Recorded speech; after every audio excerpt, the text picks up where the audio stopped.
Hey, I'm Beck and I'm a property investor. And I'm Daria. Though I own my own home, I'm exploring what investing could look like. And we're the hosts of the Investors in the Wild podcast. We've heard it all before. Build your own wealth, get expert advice, learn about high yield, high growth investments, blah, blah, blah. Well, that's just not us. We're not experts, we're just mates having real, authentic conversations about property investing with property investors. We'll take a look behind the curtain and talk to real property investors. We'll explore the good, the bad, and the ugly experiences they've had along the way so that you can prepare for and avoid mistakes when it's your turn. This is not financial advice. This is just mates talking and sharing stories. Always do your own research though, and it's fun. Now let's get this show on the road, guys. Hi, it's Daria. In this episode, we introduce you to Mark Fazio, who you'll hear us referring to as Faz. Faz is the CEO and co-founder of his own business with his family and friends for a telco called Mate. A lot of the things that he does are things that people wouldn't necessarily consider that could make a really big impact on your property decision-making process. We hope you enjoy the episode.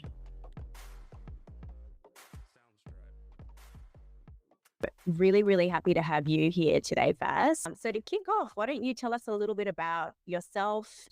Thanks, Stars. I appreciate it. I'm a 45-year-old guy. I bought my first property in DY in 2003. Then in 2010, I bought a property in Five Dock. Then in 2018, when I moved back from Singapore, which we'll talk about later, I bought my property in Gregory Hills, which is out west, all the new booming southwest Sydney area. I bought a small apartment in Kiama in 2020. And then I went and bought a property in Wentworth Point. That's my purchase history, but each one of them has a very, very different story as to why and how and what got me there.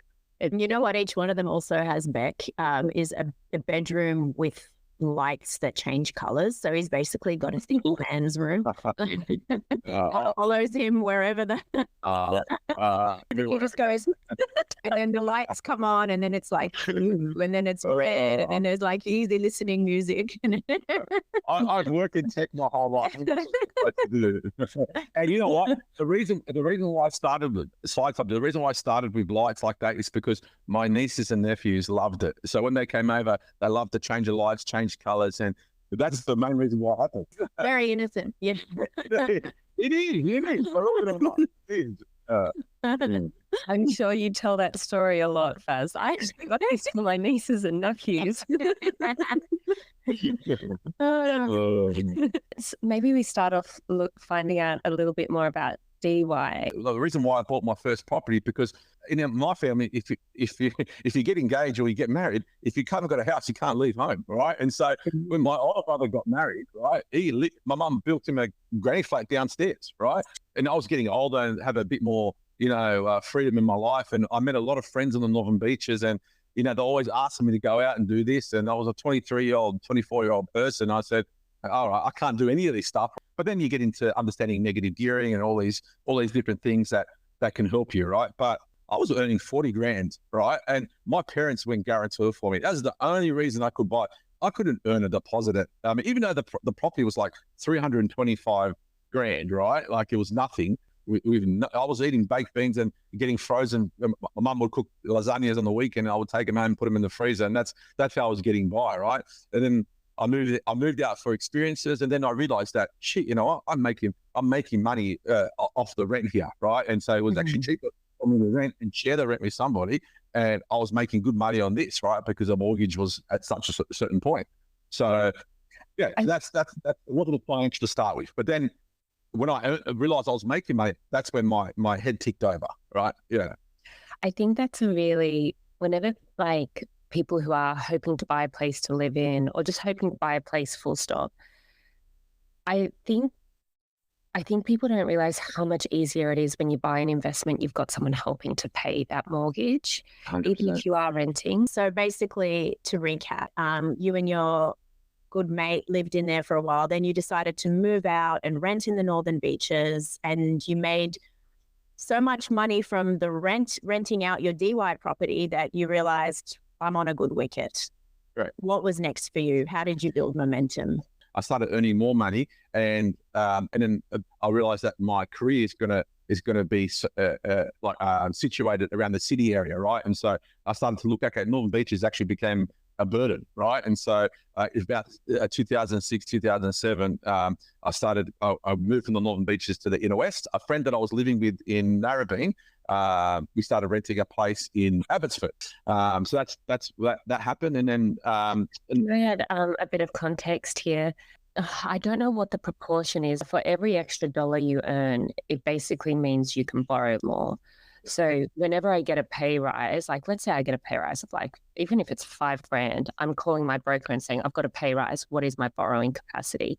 So like, that's why I'm assuming that's why Faz was so focused on his income, because once you ratchet up your income, it actually opens up a lot more in terms of investment borrowing capacity is what I'm trying to say. Exactly, Beck. And so my view is that, okay, more income, allocate what I always budgeted, what I need to live my life and do the things I want to do, and how much can I put aside to keep paying mortgages and things like that. Because I always thought about the worst case scenario. What is the worst case? No one's renting my place. I have to pay the mortgage, right? And so I was always based on that. And then the thing is, the best case, somebody's renting it, I'm making money, all that money I put aside becomes mine, right? And I can use again, and so on and so forth. Yeah. And I guess a real big life-changing fact that that changed my life was that my best mate at the time, Tristan, he was living with me in Dee Why. He passed away. He drowned, loved doing what he was doing, which is kite surfing. And unfortunate, but I just didn't want that place anymore, right? It was my first sort of, call it bachelor pad. And, had a lot of the history of the fun times I had there were with him. And I didn't honestly, I didn't want to have it anymore. I didn't want to know about it. I didn't want to have to go back there anytime. And so I said to myself, as soon as those tenants moved out, I said, I sold it, I painted it, I got rid of it. And I moved on from that. And I was able to get a lot of equity in that sale, right? And I found and I said, inner west is where I'm going to be. I think it's close out west to the family. It's good to the city. It's good to Northern Beach. It's sort of really, really good, right? And so I bought the property in Five Dock.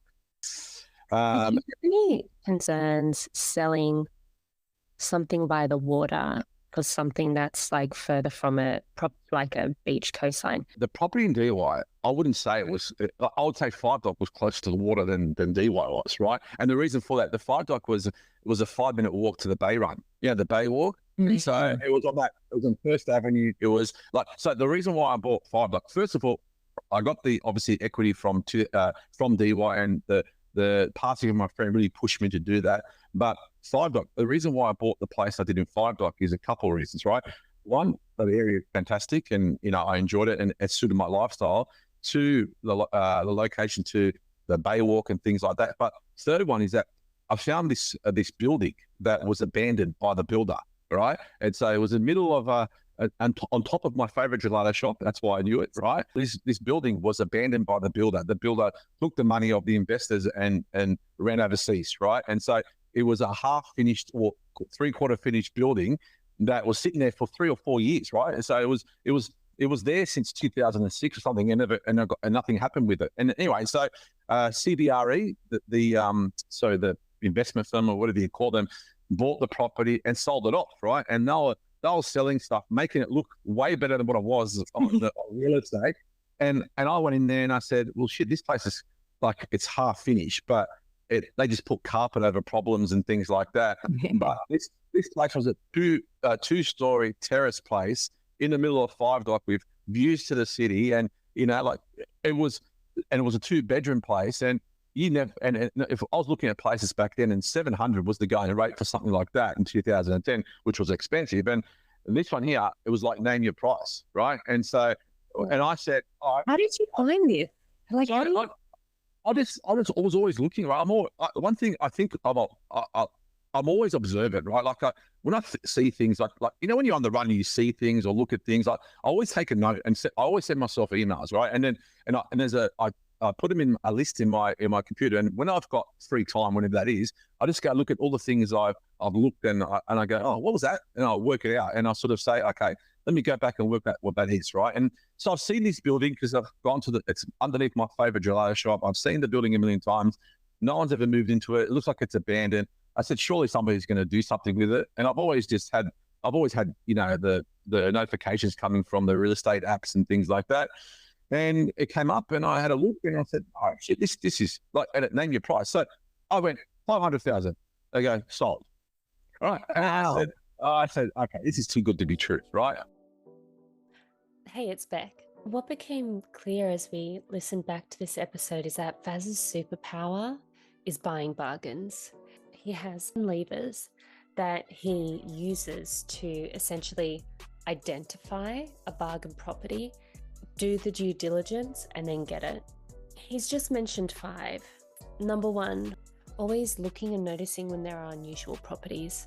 Number 2, he's got the notifications going on the apps. Number 3, he loves what he calls later in the episode, the dud. These are places where he sees potential, but others don't.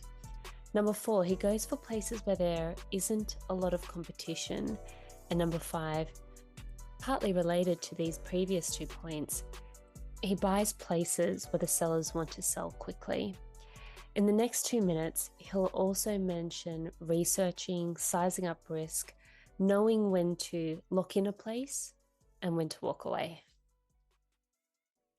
The solicitor looked at it and said, what are you doing? This is crazy. Don't buy this place. Like, you don't know, like this is wrong. This could be wrong. This is like, there's no conclusion to how it's being built.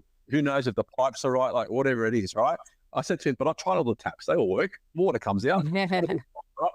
And so, but what I did my due diligence, right? So I've got my best mate, Matt. He's a builder and does things like that. And I've got friends, trades, uncles, you name it. So one day, I've got all my uncles that one's a Sparky, one's a builder, one's this, one's that. So about 13 of us, right, locked up to have an inspection of this property I wanted to buy. And they went for everything, went into the manhole, got into the basement and looked at everything. And they said, and then they all said that, yeah, it's shit, but like you can fix it for 50 grand. Like if you can make money off it, buy it. Right. And I said, okay. All right. So I thought to myself, I was going to go in there and thinking that if once it's established, people buy it, there's strata and all these different things, they're going to come back with big levies because there's going to be big things that aren't finished. Right. I was on level 3 and there was no lift up to level 3. It looked like it was supposed to go to level 3, but they stopped building it and all these different things. And, there's a problem with the lift and all these. So they said, even if it cost you 100 grand, it was still worth it. Right. Do you know what I mean? And that's why I made a decision. I said to the solicitor, I said, thank you for your input. Even if I went into this thing, even if it was going to cost me 100 grand more than I thought, it was going to be fine, because then the bank valued it at 885. Right. Yeah, it's still ahead. Yeah, it's still ahead. So it was a calculated decision to buy something that was unknown, because even if it was 200K more than what I expected, it was still going to be worth it. I was still going to make a profit, and that's why I decided to buy it. Normal. I like to think I'm normal sometimes, but normal people would have got this list and said no, right? Yeah, and said no, right? Because the solicitor report basically had red marks and highlighters all through it, right? Saying, what the hell are you doing? One of the points you said in there is you spoke to your friends, were they? So I just want to understand, because because that's part of, I think that mitigates the risk in your mind, because if it was me, I have no clue about these things. So I would just be like, oh my God, this building looks like it could fall at any minute. I'm out. But if I had a network of people behind me, backing me, going, oh no, I could build this. And who were these friends? Were they in the industry? Were they people who were giving you a discount for these things? Can you tell us more about your connection? So that's important, right? Because these people I brought were uncles and best friends, right? Uncles, cousins, and best friends, right? So they were people I knew that were going to tell me the truth and tell me. So I could easily, people can go and hire building inspectors and things like that. But my uncles and my cousins and my friends, they'll come in there for me, and they're going to just tell me how it is, right? And because they're in the industry. Yeah, they're builders, they're sparkies, they've built buildings before. They're tradies in the building industry, right? Some like my cousin Mark he was building apartments, right? I've got another one that's Tyler. He was tiling apartments, all these different things, right? And so what they said is that okay, well, they went in there and okay, what the bathrooms it can be your biggest problem, right? And so he basically went in the apartment because these CBRE guys gave us a key and go help yourself, right? They said they just bought they probably bought the building for nothing, right? For minimal dollars, and said if I sell them for whatever, I'll make a bit of money and we move on, right? And they couldn't give a shit. They just sold it how it was. That's it, and they were unapologetic about it. You know, the good thing is that no one tried to push the sale on me. They basically opened them up, finished them with carpet, and said, "If you want it, get it." Right?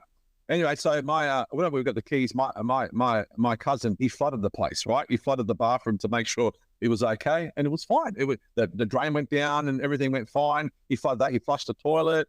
That's a great idea. These are tips you don't get every day. Like, write this down, people. Flood the bathroom when you inspect a property. Flood the bathroom. My dad. My dad, the typical one, he knock on the walls. I said, Dad, they're all concrete. You can't. Nothing's going to be wrong, right? But then my other uncle, just started some of the stairs, it was just like he chipped away some of the wood. He goes, "Oh, it's wood. Just replace it. Big deal." And the kitchen. My mate Matt does kitchens. Does a lot of kitchen stuff like that. He just went for, the kitchen's actually really nice. He goes, it's standard, nothing's wrong with it. It's all put into place properly. And I just did those things. And then we marked down everything that was a problem. And we just and then me and my cousin and my best mate, Matt, we just sat there and said, what's it going to cost you if you have to fix your stuff? We go, all right, let's say worst case, we actually come up with the cost that you want to, change the floors, whatever it is, costs about 40 grand to do what I wanted to do. And he goes, let's say it costs you 100 grand. Let's say it costs you 150 grand. It's still worth it. Do you know what I mean? Yeah. And that's, yeah. So I there's so much I want to share here, but it's so hard to actually break into property initially if you don't have people you trust. I'll tell you a story. I bought a place on the Central Coast. The reason why it wasn't selling was the previous owners had just kind of wrecked their house. Every room was a different color: bright purple, bright pink, black, blue, and it just looked terrible.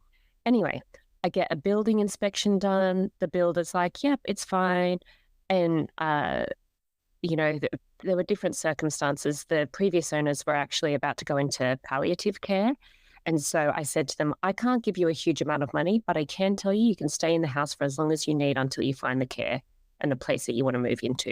So that's how I was able to get it for a bit cheaper. Anyway, all of that works through. They move out. I start to repaint the place.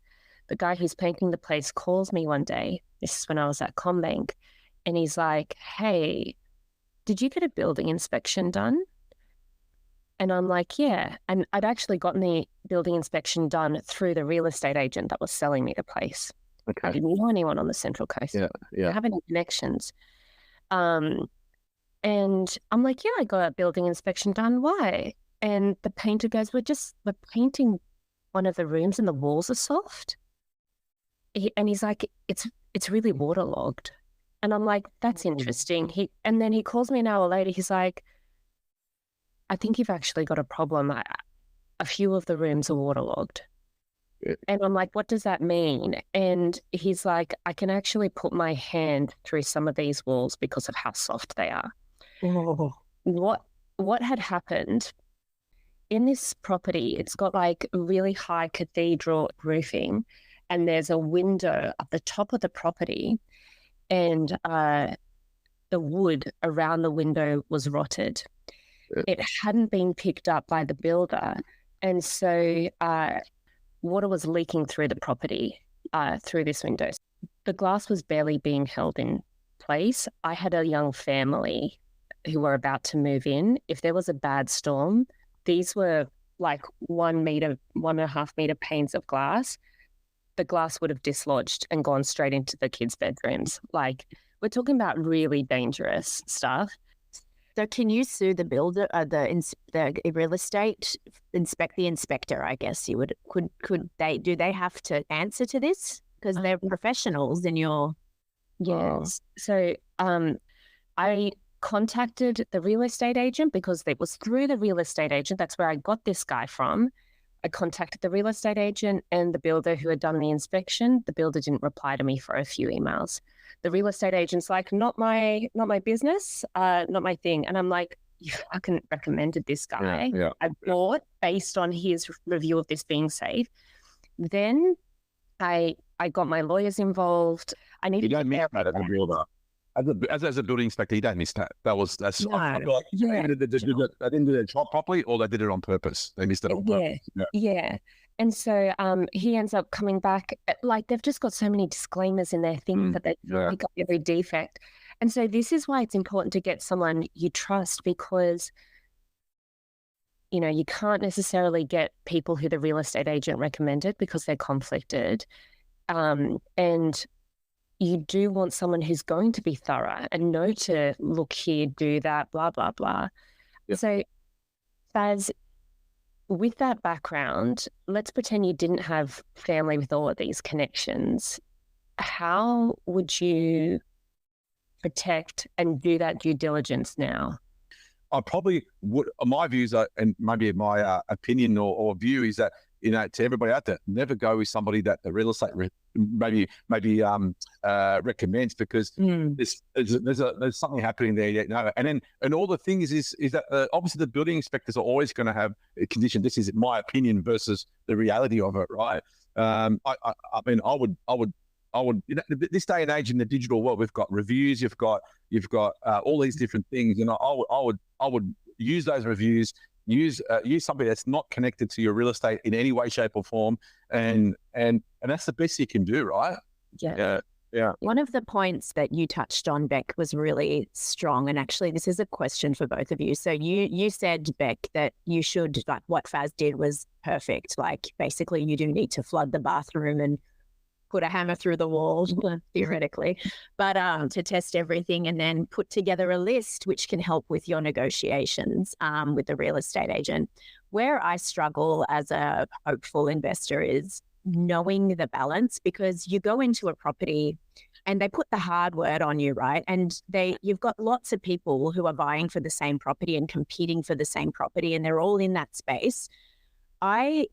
I don't know where my power lies. Like, if I give them a list of all the problems and what I think it's really worth and how much they should shave off, and my fear is that I will lose out to the competition. So how do you, like, is there a way to navigate through the range in which you can negotiate? Or for someone who's green and who doesn't have a huge amount of investment properties, you know, up their sleeves, it's hard to know how far to push.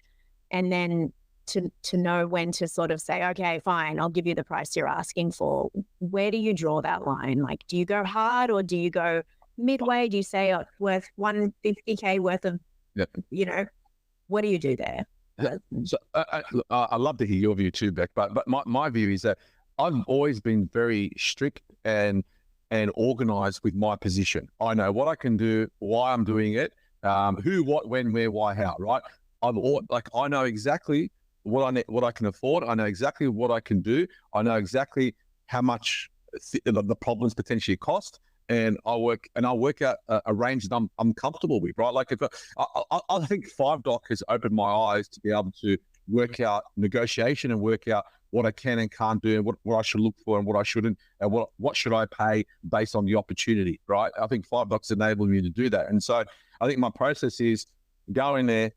You know, work out what the problems are, work out how much it would be to fix, look at how much they're asking for, look at what's happening in the area. And, you know, and my view is just work out what's my threshold. And when I go in there, so these are the problems, this is what I want, this is what needs to be taken away.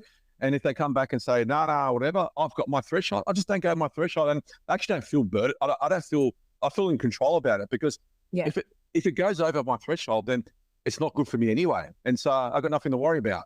Does it make sense?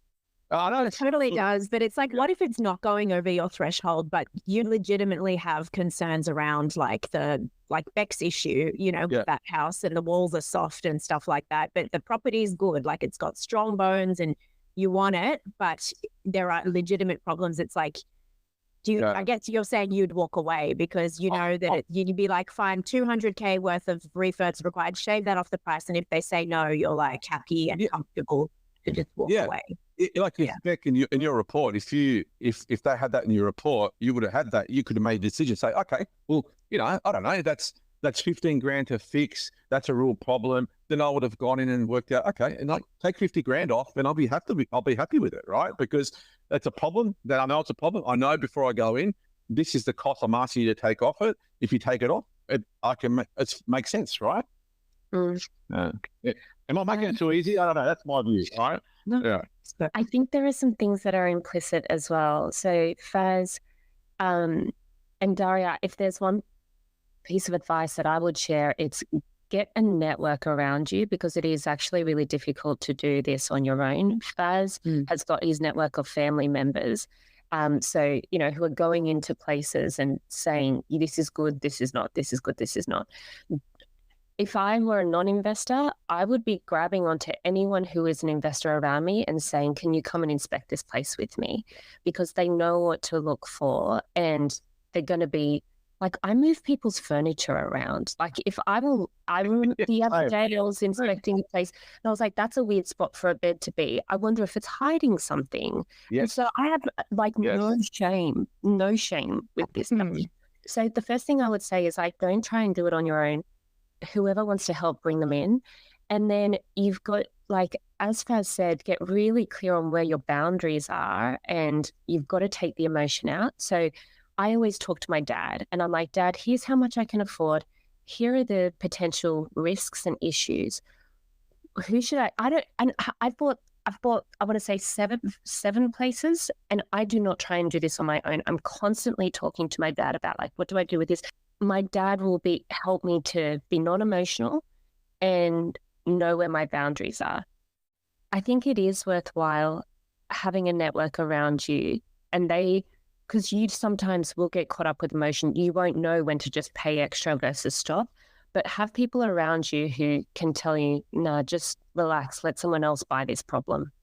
Yeah. So this is really, really good. So basically this almost like from our previous episode, it's being intentional. So from Faz's perspective, it's knowing exactly where you stand, knowing the market, knowing your financial position, knowing your limitations and where you're willing to negotiate and where you're not willing to negotiate, combined with your expert knowledge that you should definitely bring in people. You need a network to support you when you're making a big life-changing purchase.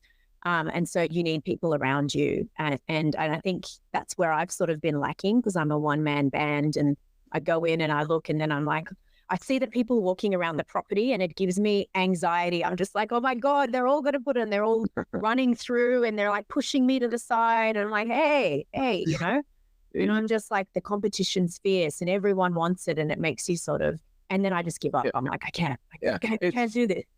It's a cage fight. It's a cage fight for a really good place, right? But but you got to know where you start and finish, right? Like, be clear on that, and only you can judge that. You bought Gregory Hills, and you kept 5 Dock. I did. Okay, yep. So at this point, you've rented out 5 Dock, and you've bought Gregory Hills, and you rented out Gregory Hills, and then moved in, or what was the next evolution? So I bought Gregory Hills in 2018, and then I was still in Singapore for over a year, or give or take. And so I rented the Gregory Hills out while I was still living in Singapore.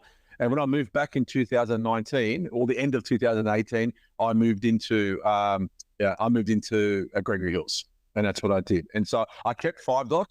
5 Dock was making good rents. It was booming. Interest rates were at 1.9, 2.2%. I was never going back into 5 Dock, right? I was never, ever going to go back into 5 Dock because all the problems in the place had to get being sorted out. It was a functioning building with proper strata and everything's going on.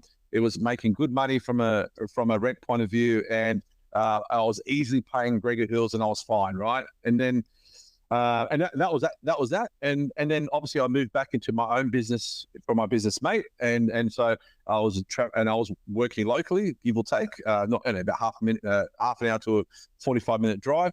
And then COVID hit, right? And so 2020 hit, and it was I was overseas just as it was happening. So I got back in time. And after the first 6 or so months of COVID, where life started not getting back to normal, but you were allowed out a bit. And that's when all my friends during that period, moved down to the South Coast. They got out of Sydney. And I was looking at property online, and I said to myself, I've worked my ass off. I've been overseas. I've sacrificed being close to family. I've purchased property. I've lived on baked beans and all these different things. I said, I'm going to buy something that I can use to, for myself, that I can use for pleasure, right? And when I wanted to. And so I found this little apartment in Kaima on the main street, and the owner wanted to sell quickly because I think his wife had passed away, and it was his little weekender, right?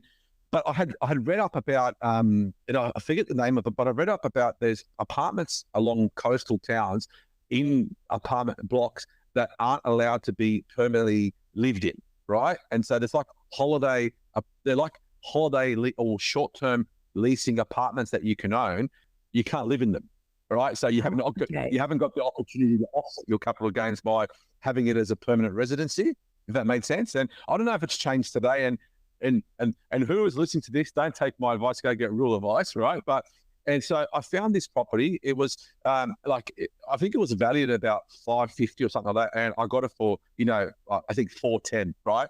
Wow. And now the same real estate said I'll probably get you $790 for it, right? Wow. And I said, everything's gone crazy, right? As you can imagine, right? Especially down in Kiama. Anyway. In the last minute, Faz has mentioned a few gold nuggets. Number one, being attentive to the market and spotting unusual places and arrangements. Number two, finding an owner who wants to sell quickly. He's done this a couple of times now. Number three, weighing risk against the value that Faz thinks he can create. And all of these gold nuggets he used with the 5-dog property too. So I got this property, and again, the solicitor said, don't buy it. What are you doing? It's a holiday apartment that you can never get, you're not supposed to rent it out more than 6 months, right? And I said, well, that's fine. I'm going to Airbnb it. I'm going to do it. I'm going to use it for my family and friends. And I had, at the time, I think I got the interest rate for 1.7 or something, right? And I got it for a cheap price. And, I thought to myself, if it worked on worse, I could switch things around and probably pay it off, right? Because it wasn't that much. And I didn't use any, I used equity and stuff like that. I put a deposit down, and I didn't bother putting it. I don't put anything else. I used interest only because I was going to rent it out for, holidaying and stuff like that. And so I did that, and I used it as a property that I was going to have in my portfolio, but it was something that I used to, I kept there for myself and for family and friends, because that's my reward for the hard work that we've done. And it's right on across the road from all the water. It's across the road from all the main town in Kiama. And I thought, why not, right? Life's too short. I know that I could, so some of the people I've spoken to said I can get $750 a night in peak time, right? Like December, January, which is crazy, right? It's only a small 2-bedroom place. But I did Airbnb it a few times, maybe 3 times. I think that's it. But there's a bylaw in the apartment that you can't let people. There's no lock boxes allowed on the property, so you can't leave your keys in the lock box and allow people to get access and let themselves in, right? And so the whole point of that is the permanent residents that live there to stop all these people just leaving rubbish everywhere because they don't know where the bins room is and all these different things. They expect people who rent out their apartments for Airbnb to go and show people to their apartment. So there was that. But then you had to organise cleaners to go in and out and keys for them. And then you had to organise, sheets and towels and all these different things, right? And so, and there was a lot of property apartments down there. And I looked at different people that manage properties for weekenders and things like that, but they weren't interested in my property because they had houses and big dollar value, and mine was too small for them to give a shit about, right? But not only that, I don't know if you've ever read like a property manager contract. There's this and this and this and this. If you don't rent it out for more than 6 months, there's a more fee. If you don't, you have to agree to 12 months. Cleaning comes off, costs for wear and tear, travel to and from the apartment, letting people in, all the above. Like, it just was a pain in the ass, right? And so I thought, you know what? No, it's like, at the time, I can afford it. people like my mum and dad are using it a lot, and that's my present to them. They can go whenever they want. That means more to me than making money out of it, right? So, Yeah. but it's like the reason why I probably have an Airbnb is because it's a pain in the ass. Simple as that. And I think that's really important for people to realize. It's like sometimes you go in with a view that because we Airbnb as customers all the time, and it's very easy, seamless, beautiful process. One might think that the process of being an Airbnb owner, it sounds really luxurious, right? Like you're owning the property, you have all the power, but for a time poor person who's like, you're running a business, you're helping raise your nieces and nephews, you're a busy guy, right? And so it's not a joke. Like there are so many rules and bylaws, and you've got to make sure it's clean and just all of the time investment, and you have to be there. It's not easy to drive from here to Kiama. What, 4 hours, right? Yeah. 4-hour drive. From Gregory Hills, it only take 50 minutes an hour. So it's actually from the west, from the northern east, it's a perfect Another planet, really. Exactly. Beautiful. And then you've got Kiama, and then Wentworth Point. So tell us about that decision. So the Wentworth Point decision was for a couple of things. One, because I had to spend a lot of time I've got into this business, my own business at Mate, and I was traveling. I was spending a lot of time in the city, and going from Gregory Hills, I was getting, and you know this, Vic, I was getting on the train at Campbelltown Station and traveling to the city a lot of days, most days per week, and it was a pain in the ass. Like Campbelltown's a long way away from the city, right? And so, and then just lifestyle and people, friends and family and all these different things. I was missing out on a lot of things, and so, and so I said, okay, so the lifestyle that I had in Gregory Hills was great for family, but I only saw the family on weekends anyway. And my brothers I work with, right? So I saw every bloody day. So, and I saw the kids a lot of the days as well. And so I thought, okay, I need to make a step change in my life, because I was so consumed with my work, which was important, but I didn't have a chance to do anything different, because I would travel, long hours to get to work and come back, and it just limited my ability to do more. And so, like friends like Daria, you live on the Northern Beaches, for example, and that's a million miles away from anywhere, and so from Gregory Hills. So I decided to, you know what, I want the ease of not having upkeep, so not having a yard and things like that, and just getting rid of that. I wanted to live next to, the city and access to that. And so, but I didn't want to compromise on the size as well, right? I like the size of my house, and my house wasn't huge, but I found, and the other reason why I moved is I thought Wentworth Point, it's an affordable place, right? For a start with, it's a walk to the ferry, a walk to the train station, 19-minute drive to work, and it was easy for me to do the things I love, right? And second of all is that I found an apartment that was probably 10 years old and that needed a bit of work, but it was huge. Like it's got, I mean, Dar, you've been there. It's a huge bedroom. It'd be the same size as my house, just without a cinema room. And my house had a cinema room, and that would be it, right? And so I said to myself, and I got it for a great price as well. And I said, let's go, right? And so I had the right price, right location, and right size were the reasons why I chose to do it. But at the same time, I was buying more share of Mate as well. And so I was looking, okay, so, and also at the same time, I was selling 5-Doc to invest in my business in Mate. So I was going to buy a large share in more shares in the business with my cousins who own the business with me. And I said, well, that's the whole reason why I bought property is to do things that I want to do, right? And so I made good money with 5-Doc and with Gregory Hills and with DY and all those different things. And that's what I bought. I bought a business. Ultimately, I bought a large share in a business that hopefully one day gives me a good return. So without doing property, it doesn't matter how hard I work, where I lived and how many hours I did, the only thing that got me ahead or gave me the opportunity to do big steps in my life has been property.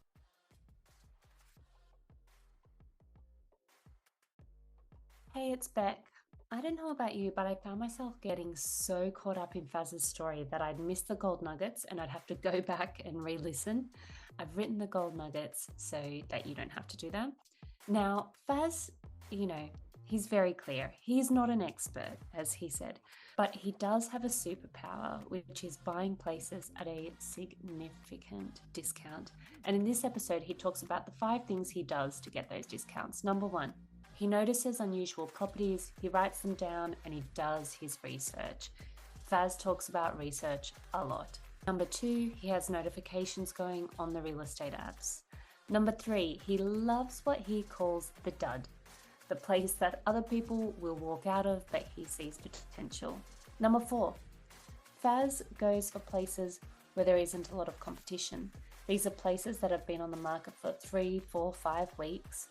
The real estate agent might be more desperate, the seller might be worried too, and he also prefers places that haven't been furnished or styled because, sometimes things get hidden by the furniture. And number 5, Faz again is very well researched and very disciplined with knowing what he can afford.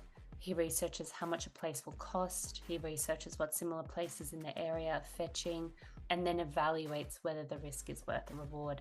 And to help him, he has his posse of people that he trusts. Share this episode with a friend and then join Daria and I for the couch convo, where we will debrief on how Faz finds his power and decides what to offer when he's buying a place.